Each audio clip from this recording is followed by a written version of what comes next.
अस्सलामुअलैकुम वरहमतुल्लाहि वबरकातुहु औज़ुबिल्लाहि मिनश्शैतानिर्रजीम बिस्मिल्लाहिर्रहमानिर्रहीम సూరా 56 అల్ వాకియహ్ అనగా సంఘటన. పరిచయం.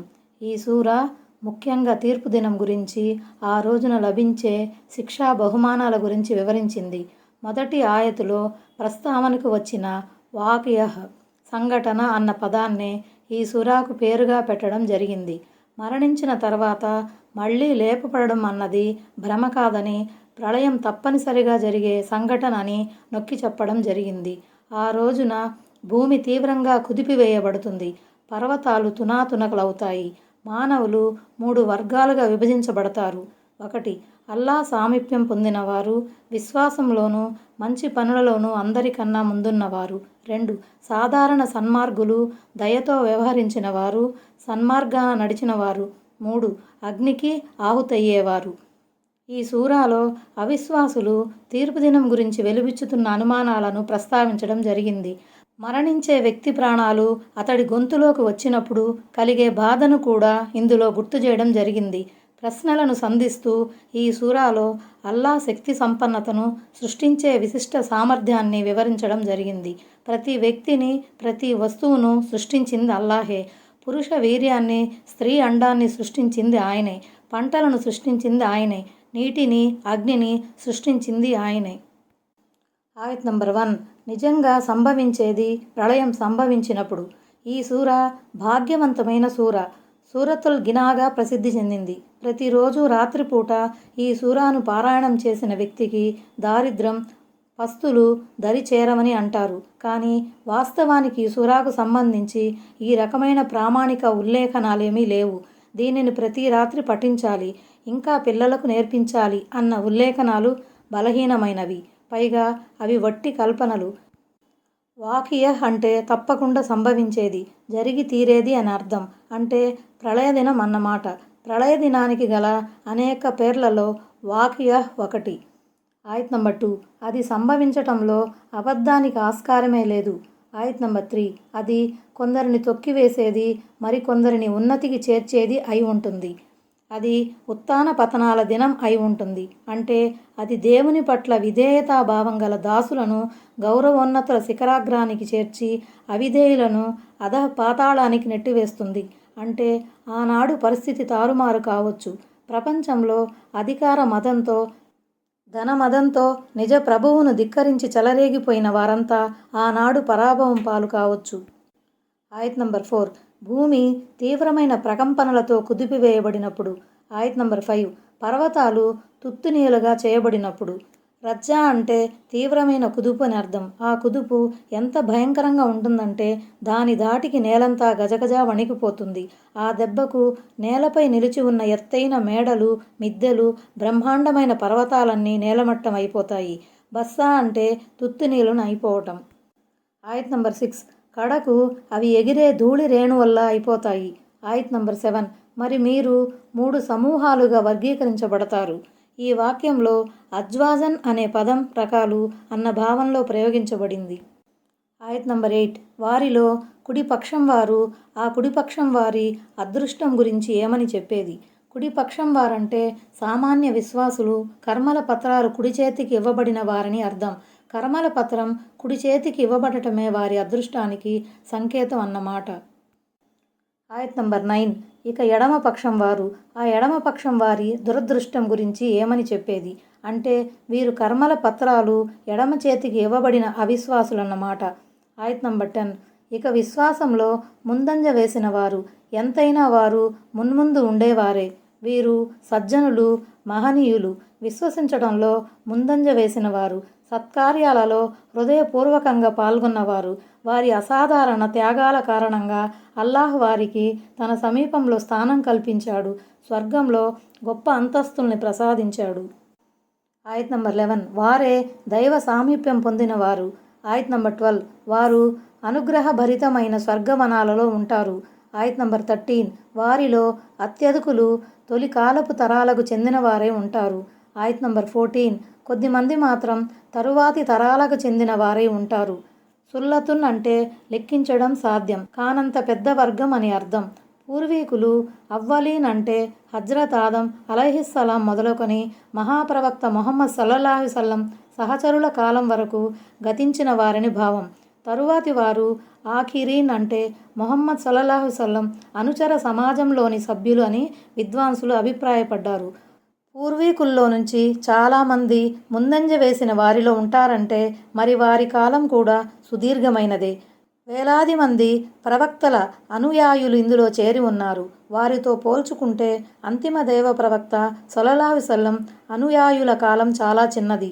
అందువల్ల వీరిలో ముందంజ వేసిన వారి సంఖ్య కూడా తక్కువగానే ఉంటుంది. ఒక హదీసు ప్రకారం మహాప్రవక్త ముహమ్మద్ సల్లల్లాహు అలైహి వసల్లం ఇలా అన్నారు: మీరు స్వర్గవాసులలో సగం వరకు ఉంటారని నేను ఆశిస్తున్నాను.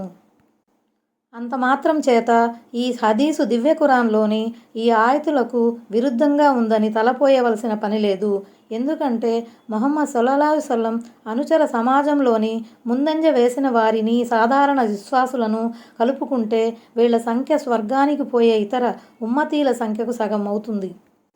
మరికొంతమంది వ్యాఖ్యాతల ప్రకారం ఈ పూర్వీకులు తరువాతి వారి కూడా ముహమ్మద్ సల్లల్లాహు అలైహి వసల్లం అనుచర సమాజానికి చెందినవారే. వీరిలో ముందంజ వేసేవారి తొలి కాలానికి చెందినవారు ఎక్కువ మంది, తరువాతి కాలంలో తక్కువ మంది ఉంటారు. ఇమాం ఇబ్న్ కసీర్ ఈ రెండవ అభిప్రాయానికి ప్రాముఖ్యం ఇచ్చారు. ఈ అభిప్రాయమే సరైనదనిపిస్తోంది. ఆయత్ నంబర్ 15 వారు బంగారు తీగలతో నేయబడిన పీఠాలపై ఉంటారు. ఆయత్ నంబర్ 16 ఎదురెదురుగా దిండ్లకు ఆనుకుని కూర్చుని ఉంటారు. మౌజూనతున్ అంటే తయారు చేయబడిన, నేయబడిన అనే అర్థాలు వస్తాయి. అంటే ఇక్కడ ప్రస్తావించబడిన స్వర్గవాసులు బంగారు తీగలతో అల్లబడిన వజ్ర వైడూర్యాలు పొదగబడిన ఆసనాలపై ఎదురెదురుగా మెత్తని దిండ్లకు ఆనుకుని ఆసీనులవుతారు. ఆయత్ నంబర్ 17 వారి సేవలో నిత్యం అబ్బాయిలుగానే ఉండే అబ్బాయిలు తిరుగాడుతూ ఉంటారు. అంటే వారు సదా ఒక టీనేజ్ వయస్సులో ఉంటారు. వారి వయస్సు పెరిగి పెద్దవారవటం, ముసలివారవటం అనేది ఉండదు. వారు నిత్యం ఒకే విధంగా చురుకుగా సేవలు చేస్తుంటారు. ఆయత్ నంబర్ 18 వారు గిన్నెలు, కూజాలు, గ్లాసులు పట్టుకొని ప్రవహించే మధువు నుంచి గిన్నెలు నింపుకొని తిరుగుతూ ఉంటారు. ఆయత్ నంబర్ 19 ఆ మధుపానం వల్ల వారికి తలనొప్పి రావటం కానీ, బుద్ధి తికమక పడటం కానీ జరగదు. ప్రపంచంలో తప్ప త్రాగిన వారికి తల తిరగటం, సుదావున్ త్రాగిన మత్తులో నోటికొచ్చినట్లు వదలటం ఇంజాఫ్ మామూలే. కానీ స్వర్గంలో ఇవ్వబడే మద్యం ఎంతో స్వచ్ఛంగా ఉంటుంది. అందులో మత్తు పదార్థం కానీ, మనిషి అదుపు తప్పి ప్రవర్తించే గుణం కానీ ఉండదు. అటువంటి స్వచ్ఛమైన మధువు చలమలు అక్కడ పొంగి పొరులుతూ ఉంటాయి. అవి ఎన్నటికీ ఇంకిపోవు. ఆయత్ నంబర్ 20 వారు మెచ్చిన పండ్లు ఫలాలను. ఆయత్ నంబర్ 21 వారు ఇష్టపడిన పక్షుల మాంసాన్ని ఆ అబ్బాయిలు సమర్పిస్తారు. ఆయత్ నంబర్ 22 వారి కొరకు పెద్ద పెద్ద కన్నులు గల సుందరాంగులుంటారు. ఆయత్ నంబర్ 23 వారు ఆ సుందరాంగులు దాచిపెట్టిన స్వచ్ఛమైన ముత్యాల్లా ఉంటారు. మక్నూన్ అంటే దాచిపెట్టబడిన, అందమైన, గలీవులో చుట్టబడిన అన్న అర్థాలు వస్తాయి. తత్కారణంగా ఆ ముత్యాలు మాసిపోకుండా, దుమ్ము ధూళి పడకుండా స్వచ్ఛంగా ఉంటాయి. అదేవిధంగా స్వర్గవాసుల కొరకు ప్రత్యేకించబడిన ఈ స్త్రీలు కూడా కడిగిన ముత్యాల్లా, కాపడిని వజ్రాల్లా ఉంటారు. ఆయత్ నంబర్ 24 వారు చేసుకున్న సత్కర్మలకు తగిన ప్రతిఫలం ఇది. ఆయత్ నంబర్ 25 అక్కడ వారు వ్యర్థ ప్రేలాపనలు కానీ, పాప విషయాలు కానీ వినరు. ఆయత్ నంబర్ 26 ఎటు చూచినా శాంతి, శుభదాయకమైన పలుకులే ప్రతిధ్వనిస్తూ ఉంటాయి. ప్రాపంచిక జీవితంలో అయిన వారి మధ్య, కాని వారి మధ్య కూడా ఎప్పుడూ లడాయిలే. చివరికి రక్తం పంచుకు పుట్టిన తోబుట్టువుల మధ్య కూడా మనస్పర్ధలు, అవాంఛనీయమైన సంఘటనలు మామూలే. అందువల్ల రాగద్వేషాలు పెరుగుతాయి, ఉద్రిక్తతలు ఏర్పడతాయి. మాటా పెరిగి వ్యవహారం తిట్టుకోవడం, నిందించుకోవటం, అభాండాలు మోపటం వరకు పోతుంది. కానీ స్వర్గ వాతావరణం ఈ దుర్గంధాలకు, వ్యర్థ ప్రేలాపనలకు అతీతంగా ఎంతో పవిత్రంగా ఉంటుంది. అక్కడ ఎటు చూచినా కుశల ప్రశ్నలే, శాంతి శ్రేయాలే. నోరు జారటం కానీ, అధిక ప్రసంగాలు చేయటం కానీ అక్కడ ఉండదు. ఆయత్ నంబర్ 27 ఇక కుడిపక్షం వారి అదృష్టం గురించి ఏమని చెప్పేది? ఇప్పటి వరకు దైవ సామీప్యం పొందిన వారి ముకర్రబీన్ గురించి చెప్పడం జరిగింది.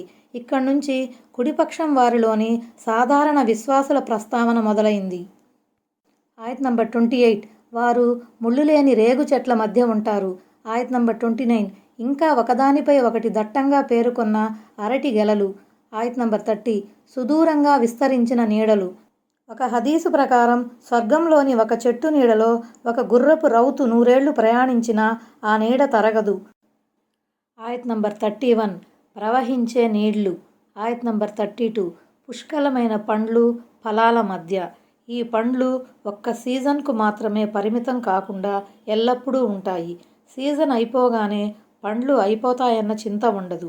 అలాగే ఆ పండ్లను పొందే విషయంలో ఎలాంటి అడ్డంకులు కానీ, ఆంక్షలు కానీ, నిషేధాజ్ఞలు కానీ ఉండవు.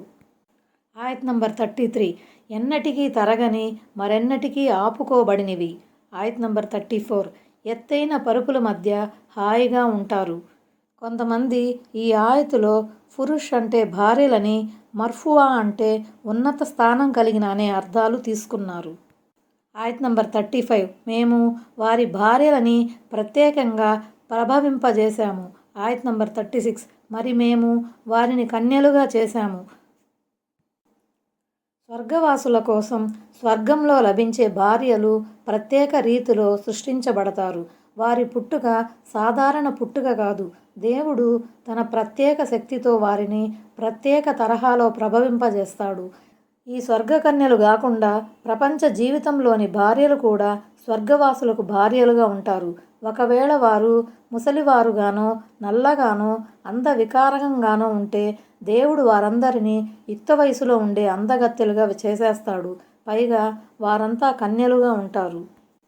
ఆయత్ నంబర్ 37 వారు మనసైన వారై సమవయస్కులై ఉంటారు. అరబ్బీ మూలంలో ఉరుబన్ అని ఉంది. అంటే తమ అందచందాల రీత్యా, తమలోని ఇతరత్రా సుగుణాల దృష్ట్యా భర్తల హృదయాలను దోచుకున్న భార్యలని అర్థం. అత్రాబున్ అంటే సమవయస్కులు. అంటే స్వర్గవాసులకు లభించే స్త్రీలంతా ఒకే వయస్సులో ఉంటారు. హదీసులో చెప్పబడినట్లుగా వారందరి వయస్సు 33 ఏండ్లు అయి ఉంటుంది. లేదా వారి వయస్సు స్వర్గంలోని తమ భర్తల వయస్సు అంత ఉంటుంది. ఏ విధంగా తీసుకున్నా అర్థం ఒక్కటే. ఆయత్ నంబర్ 38 కుడిపక్షం వారికి ప్రాప్తమయ్యే భాగ్యాలివి. ఆయత్ నంబర్ 39 వీరిలో పూర్వీకుల్లో నుంచి కూడా చాలామంది ఉంటారు.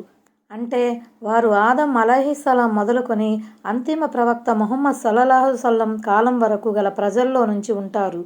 లేదా ముహమ్మద్ సల్లల్లాహు అలైహి వసల్లం అనుచర సంఘంలోని పూర్వీకులై ఉంటారు. ఆయత్ నంబర్ 40 తరువాతి తరాల వారిలో నుంచి కూడా అత్యధిక మంది ఉంటారు. అంటే వారు మహాప్రవక్త ముహమ్మద్ సల్లల్లాహు అలైహి వసల్లం అనుచర సంఘంలోని వారు లేక వారిలోని పూర్వీకులు.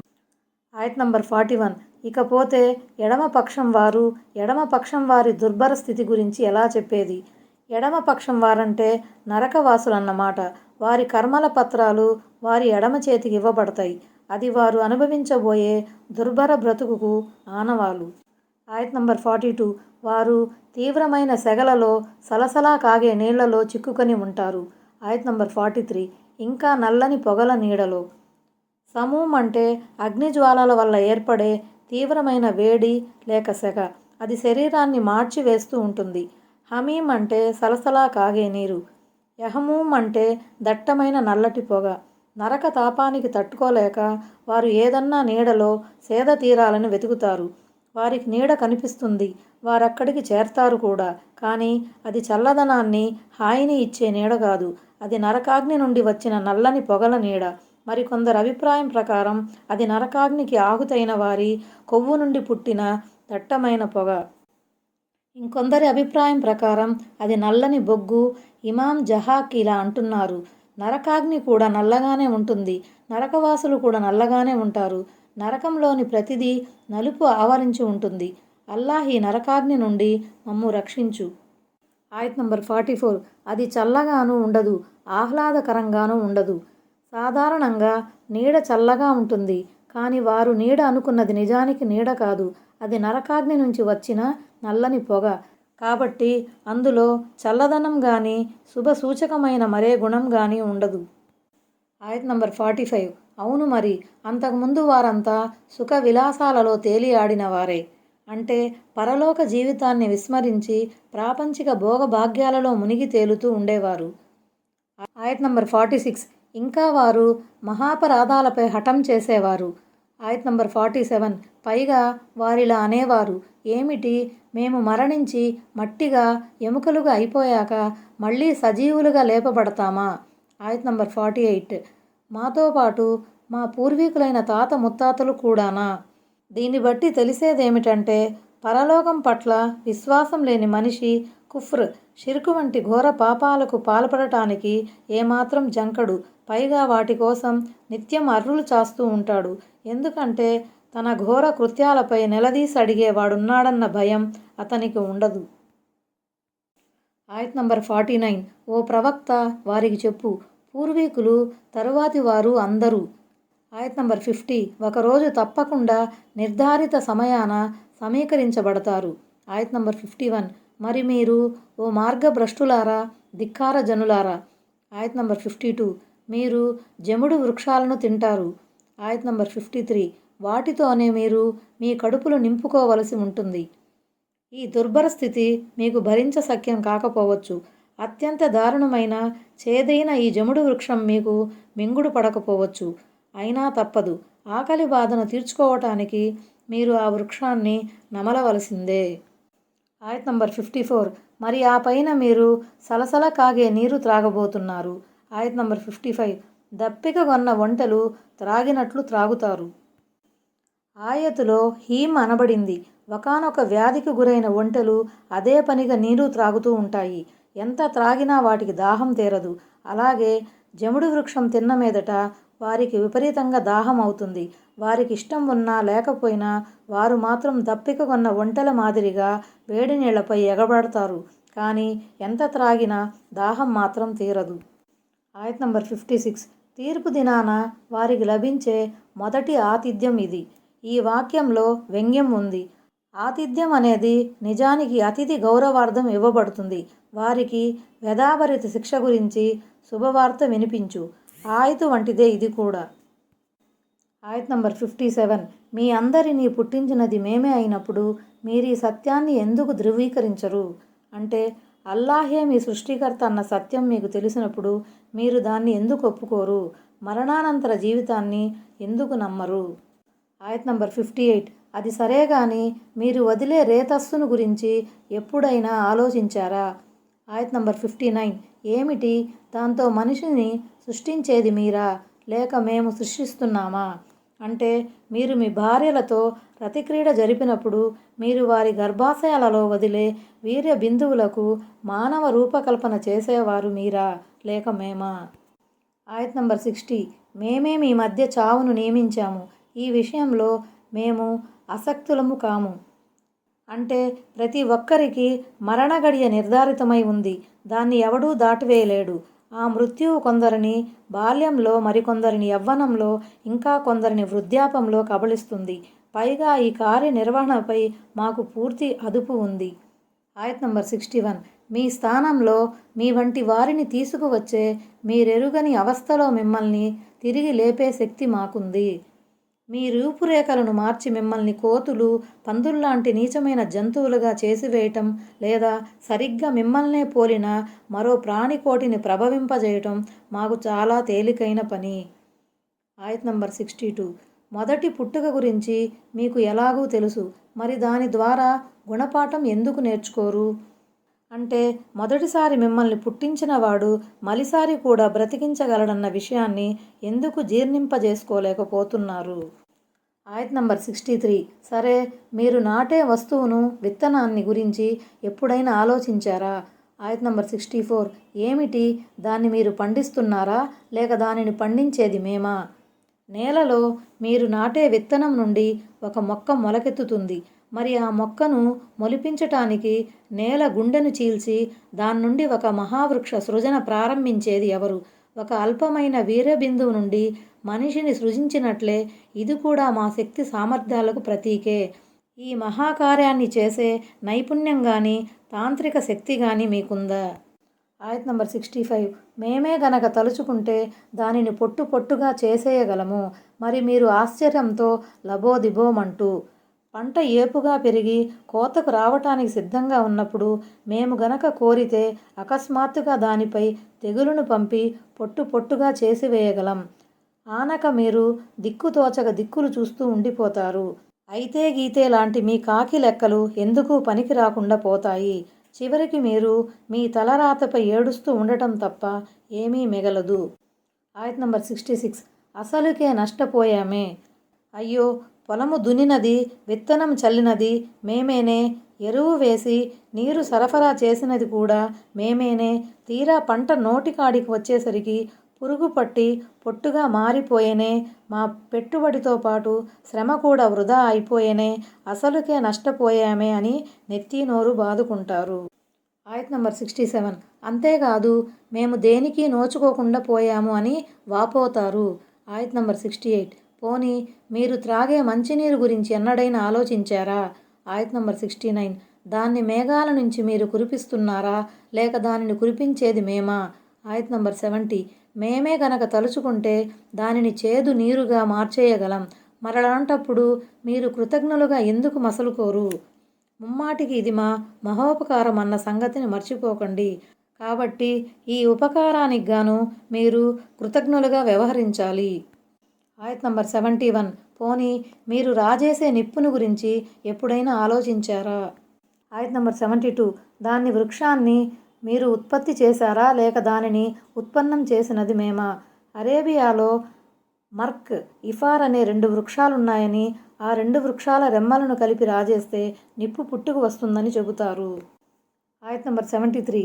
మేము దానిని గుణపాఠ సూచనగా, బాటసారులకు ప్రయోజనకర్త వస్తువుగా చేశాము. దీని ప్రభావం అసాధారణమైంది. అసంఖ్యాకమైన వస్తువుల తయారీలో, వస్తుసేవల వినియోగంలో దీనికి గల ప్రాముఖ్యత ఎనలేనిది. అయితే ఇది మా శక్తికి ప్రతీక. మేము ప్రపంచంలో ఈ అగ్నిని పుట్టించినట్లే పరలోకంలో కూడా పుట్టించగలము. హదీసులో చెప్పబడినట్లు ఈ అగ్ని ప్రపంచంలోని అగ్ని కన్నా 69 రెట్లు ఎక్కువగా వేడిగా ఉంటుంది. మూలంలో ముక్వీన్ అని ఉంది. ఎడారిలోకి ప్రవేశించేవారు అని అర్థం. ప్రయాణీకులు అని ఇక్కడ దాని భావం. అంటే ఎడారి ప్రదేశాలలో అడవుల గుండా ప్రయాణించేవారు ఈ వృక్షాల ద్వారా లబ్ధి పొందుతారు. వాటి ద్వారా వెలుగును, వేడిని పొందుతారు, ఇంధనాన్ని వాడుకుంటారు. కొందరు ముక్వీన్ అనే పదానికి ఆకలి మూలంగా ఖాళీ కడుపుతో ఉన్న నిరుపేదలు అన్న అర్థం తీసుకున్నారు. మరికొందరు ఈ పదాన్ని ముస్తమ్తీయిన్, ప్రయోజనం పొందేవారు అన్న అర్థంలో తీసుకున్నారు. ఈ అర్థం తీసుకున్నట్లయితే అందరూ అందులోకి వచ్చేస్తారు. అందుకే హదీసులో 3 వస్తువులను సర్వసామాన్యంగా పరిగణించాలని, వాటి ఉపయోగం విషయంలో ఎవరికీ అడ్డు తగలరాదని ఆదేశించబడింది. ఆ 3 వస్తువులలో నీరు, గడ్డితో పాటు అగ్ని కూడా ఉంది. ఇమాం ఇబ్న్ కసీర్ కూడా ఈ భావార్థాన్నే సమర్థించారు. ఆయత్ నంబర్ 74. కాబట్టి ఓ ప్రవక్త, మహోన్నతుడగు నీ ప్రభువు నామ పవిత్రతను కొనియాడు. ఆయత్ నంబర్ 75. అది కాదు, నక్షత్రాలు రాలిపడటంపై నేను ప్రమాణం చేస్తున్నాను. అది కాదు అన్న పదం వాక్యంలో ముందు గడిచిన విషయాన్ని ఖండిస్తుంది. ఈ ఖురాన్ ఏ కాకమ్మ కథో లేక కవనమో కాదు. నేను నక్షత్రాలు రాలిపడటంపై ప్రమాణం చేసి చెబుతున్నాను. ఈ ఖురాన్ ఎంతో గౌరవం గలదని. మవాకిఉన్ నుజూమ్ అంటే నక్షత్రాలు ఉదయించే, అస్తమించే స్థలాలు అని అర్థం. అంటే వాటి గమ్యస్థానాలు, కక్షలన్నమాట. మరికొంతమంది ఈ ఆయతులు అవతరించే ప్రవక్తల హృదయాలపై నేను ప్రమాణం చేస్తున్నాను అని అనువదించారు. దివ్య ఖురాన్ కొద్ది కొద్దిగా, అంచెల వారీగా అవతరించిందని ఈ వాక్యానికి భావం అని కొందరు అభిప్రాయపడగా, ప్రళయ దినాన నక్షత్రాలు రాలిపడే విషయం ఇందులో ప్రస్తావించబడిందని మరికొందరు భావించారు. ఆయత్ నంబర్ 76. మీరు గనక తెలుసుకోగలిగితే ఇది చాలా పెద్ద ప్రమాణం. ఆయత్ నంబర్ 77. నిశ్చయంగా ఈ ఖురాన్ చాలా గౌరవప్రదమైనది. ఇది ప్రమాణానికి సమాధానం. ఆయత్ నంబర్ 78. అదొక సురక్షితమైన గ్రంథంలో నమోదై ఉంది. అంటే లౌహె మహఫూజ్ అన్నమాట. ఆయత్ నంబర్ 79. పరిశుద్ధులు మాత్రమే దాన్ని ముట్టుకోగలరు. అంటే లౌహె మహఫూజ్ను తాకలేరు. పరిశుద్ధులు అంటే దైవదూతలు అని భావం. మరికొంతమంది దీన్ని ఖురాన్ అన్న భావంలో తీసుకున్నారు. అంటే ఊర్ధ్వ లోకాలలో ఒక్క దైవదూతలు తప్ప వేరెవరూ ఈ దివ్య గ్రంథాన్ని సమీపించలేదు. దివ్య ఖురాన్ను షైతాన్ శక్తులు తీసుకువస్తున్నాయన్న ముష్రిక్కుల ఆరోపణ ఈ వాక్యం ద్వారా ఖండించబడింది. ఆయత్ నంబర్ 80 ఇది సర్వలోకాల ప్రభువు తరపున అవతరించింది. ఆయత్ నంబర్ 81 మరి ఇటువంటి గొప్ప విషయాన్ని మీరు తేలిగ్గా తీసుకుంటున్నారా? ఇక్కడ హదీసు అంటే ఖురాన్ అని భావం. కాబట్టి ఈ ఖురాన్ విషయంలో అవిశ్వాసులతో ముష్రిక్కులతో రాజీ పడవలసిన పని లేదు. ఆయత్ నంబర్ 88 ధిక్కార వైఖరినే మీ వాటా ఆహార సామగ్రిగా గ్రహిస్తున్నారా? ఆయత్ నంబర్ 83 మరి గుండెలోని ప్రాణం గొంతు దాకా వచ్చేసినప్పుడు? ఆయత్ నంబర్ 84 ఆ స్థితిని మీరు కళ్ళారా చూస్తూ ఉండిపోతారు. కానీ మీరు మరణాన్ని వాయిదా వేయటం కానీ, చావు బ్రతుక్కుల్లో కొట్టుమిట్టాడుతున్న వ్యక్తికి ఏదన్నా ప్రయోజనం చేకూర్చడం కానీ చేయలేరు. ఆయత్ నంబర్ 85 మేము ఆ చనిపోయే వ్యక్తికి మీకన్నా చాలా సమీపంలో ఉంటాము, కానీ మీరు మాత్రం చూడలేరు. చూడబోతే మీరు చనిపోయే ఆ వ్యక్తికి దగ్గరలో ఉంటారు, కానీ జ్ఞానపరంగా వీక్షణాపరంగా మీకన్నా దగ్గరగా మేముంటాము. మేము అంటే ప్రాణం తీయటానికి దేవుని తరపున నియమించబడిన మరణదూతలని కూడా అర్థం కావచ్చు. అల్లాహ్ మీ ప్రాణనాళం కన్నా సమీపంలో ఉన్నాడు, కానీ మీ అజ్ఞానం వల్ల మీరు ఆ విషయాన్ని గ్రహించలేకపోతున్నారు, లేదా ప్రాణం తీసే దైవదూతలను మీరు మీ కళ్ళతో చూడలేరు అన్న భావం కూడా కావచ్చు. ఆయత్ నంబర్ 86 మరి మీరే గనక ఒకరి ఆజ్ఞకు లోబడి ఉండకపోతే? ఆయత్ నంబర్ 87 మీరు మీ వాదనలో సత్యవంతులు అయితే ఆ పోయే ప్రాణాన్ని కాస్త తిరిగి రప్పించుకోండి. మిమ్మల్ని అదుపు అజమాయిషీలో పెట్టిన ఒక యజమాని ఎవడూ లేడన్న మీ వాదనలో మీరు సత్యవంతులే అయితే పోయే ప్రాణాన్ని కాస్త తిరిగి రప్పించండి చూద్దాం. మీరే గనక ఈ పని చేయలేకపోతే మీ అనుమానాలన్నీ బూటకం అని అనుకోవాల్సి వస్తుంది. ముమ్మాటికి మీకు ఒక యజమాని ఉన్నాడు. మీ యజమాని మిమ్మల్ని నిలదీసి అడిగే ఒక మహారోజు తప్పకుండా వస్తుంది. ఆనాడు ఆయన ప్రతి ఒక్కరికి వారి కర్మలను బట్టి ప్రతిఫలం ఇస్తాడు. ఆయత్ నంబర్ 88 మరెవడైతే దైవ సామీప్యం పొందిన వారిలో చేరాడో? ఈ సూర ఆరంభంలో ఆచరణలను బట్టి మానవుల 3 తరగతులు చేయబడ్డాయి. ఆ 3 వర్గాల ప్రస్తావన ఇక్కడ మళ్ళీ వచ్చింది. దైవ సామీప్యం పొందినవారు ప్రథమ శ్రేణికి చెందినవారు. వారే ముందంజ వేసిన వారుగా కూడా కొనియాడబడ్డారు. ఎందుకంటే వారు సత్కార్యాలలో సతతం ముందుకు దూసుకుపోయేవారే. విశ్వసించటంలో కూడా వారెన్నడూ సంకోచించలేదు. ఆయత్ నంబర్ 89 అతని కొరకు సౌఖ్యం, మధుర భక్ష్యాలు, అనుగ్రహ భరితమైన స్వర్గమనం ఉంది. ఆయత్ నంబర్ 90 మరెవడైతే కుడిపక్షం వారిలో చేరి ఉంటాడో? వీరు ద్వితీయ శ్రేణికి చెందిన సాధారణ విశ్వాసులు. వీరు కూడా నరకాగ్ని యాతన నుండి రక్షించబడ్డారు. స్వర్గంలో ప్రవేశార్హత సంపాదిస్తారు.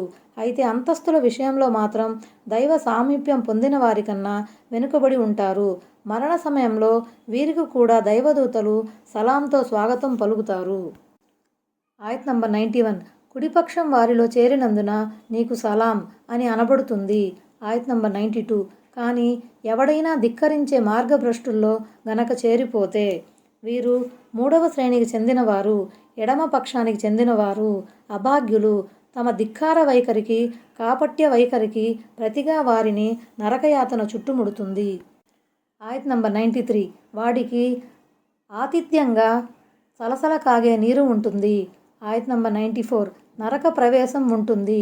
ఆయత్ నంబర్ 95 నిశ్చయంగా ఇది తిరుగులేని సత్యం, అత్యంత నమ్మదగిన విషయం. ఆయత్ నంబర్ 96 కనుక ఓ ప్రవక్త నువ్వు మహోన్నతుడగు నీ ప్రభువు నామ పవిత్రతను కొనియాడు. హదీసులో ఈ విధంగా ఉంది. 2 వచనాలు అల్లాహ్కు ఎంతో ప్రీతికరమైనవి. నోటికి పలకటానికి అవి చాలా తేలిక, త్రాసులో మాత్రం చాలా బరువైనవి. అవే ఒకటి సుబానల్లాహి వబిహమ్దిహి, 2 సుబానల్లాహిల్ అజీమ్. అస్సలాము అలైకుం వరహ్మతుల్లాహి వబరకాతుహు.